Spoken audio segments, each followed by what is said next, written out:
ನಮಸ್ಕಾರ ಸ್ನೇಹಿತರೆ, ಇವತ್ತು ನಾನು ಗೋರಿಕಾಯಿ ಪಲ್ಯ ಮಾಡ್ತಿದ್ದೀನಿ. ಗೋರಿಕಾಯಿ ಅಂದರೆ ಯಾರಿಗೂ ಇಷ್ಟ ಆಗಲ್ಲ, ಆದರೆ ಈ ಥರ ಗೋರಿಕಾಯಿ ಪಲ್ಯ ಮಾಡಿಕೊಟ್ರೆ ಖಂಡಿತ ಎಲ್ಲರೂ ಇಷ್ಟಪಟ್ಟು ತಿಂತಾರೆ. ಪಲ್ಯ ಮಾಡೋದಕ್ಕೆ ಮೊದಲು ಮಿಕ್ಸಿಗೆ 8 ಹಸಿಮೆಣಸಿನಕಾಯಿ, 1 ಕಪ್ ಕಾಯಿ ತುರಿ, 2 ಮೀಡಿಯಮ್ ಸೈಜ್ ಈರುಳ್ಳಿನ ಸಣ್ಣದಾಗಿ ಕಟ್ ಮಾಡಿ ಹಾಕೊಂಡಿದ್ದೀನಿ. ಇದನ್ನು ತರ್ತರಿಯಾಗಿ ರುಬ್ಕೋತೀನಿ. ಮಿಕ್ಸಿನ 4 ಸತಿ ಆನ್ ಆ್ಯಂಡ್ ಆಫ್ ಮಾಡಿ ರುಬ್ಕೋತೀನಿ. ಈ ಥರ ತರ್ತರಿಯಾಗಿರಬೇಕು.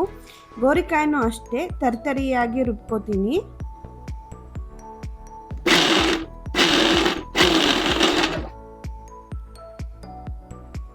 ಈ ಥರ ಇರಬೇಕು. ಸ್ಟವ್ ಮೇಲೆ ಪ್ಯಾನ್ ಇಟ್ಟು 3 ಟೇಬಲ್ ಸ್ಪೂನ್ ಆಯಿಲ್ ಹಾಕಿ 1/4 ಚಮಚ ಸಾಸಿವೆ, 1 ಸ್ಪೂನ್ ಕಡಲೆಬೇಳೆ, 1 ಸ್ಪೂನ್ ಉದ್ದಿನಬೇಳೆ, ಕರಿಬೇವಿನ ಸೊಪ್ಪು, ಚಿಟಿಕೆ ಇಂಗು. ಕಡಲೆಬೇಳೆ ಉದ್ದಿನಬೇಳೆ ಬಣ್ಣ ಚೇಂಜ್ ಆಗೋವರೆಗೂ ಬಾಡಿಸ್ಕೊತೀನಿ. ಮೊದಲು ರುಬ್ಬಿದ ಮಿಶ್ರಣವನ್ನು ಪ್ಯಾನ್ಗೆ ಹಾಕಿ 2 ನಿಮಿಷ ಎಣ್ಣೆಯಲ್ಲಿ ಬಾಡಿಸ್ಕೋಬೇಕು.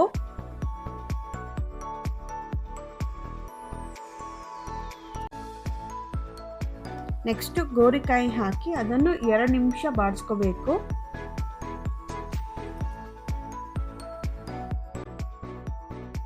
ಸ್ವಲ್ಪ ನೀರು ಹಾಕಿ ಚೆನ್ನಾಗಿ ಮಿಕ್ಸ್ ಮಾಡಬೇಕು. ಪ್ಲೇಟ್ ಮುಚ್ಚಿ 5 ನಿಮಿಷ ಕಾಲ ಬೇಯಿಸ್ಕೋಬೇಕು. ಗೋರಿಕಾಯಿ ಬಣ್ಣ ಚೇಂಜ್ ಆಗಿದೆ. ಇವಾಗ ರುಚಿಗೆ ತಕ್ಕಷ್ಟು ಉಪ್ಪು ಹಾಕಿ ಚೆನ್ನಾಗಿ ಮಿಕ್ಸ್ ಮಾಡಬೇಕು. ಮುಚ್ಚಳ ಮುಚ್ಚಿ ನೀರು ಪೂರ್ತಿಯಾಗಿ ಇಂಗುವರೆಗೂ ಬೇಯಿಸ್ಕೋಬೇಕು.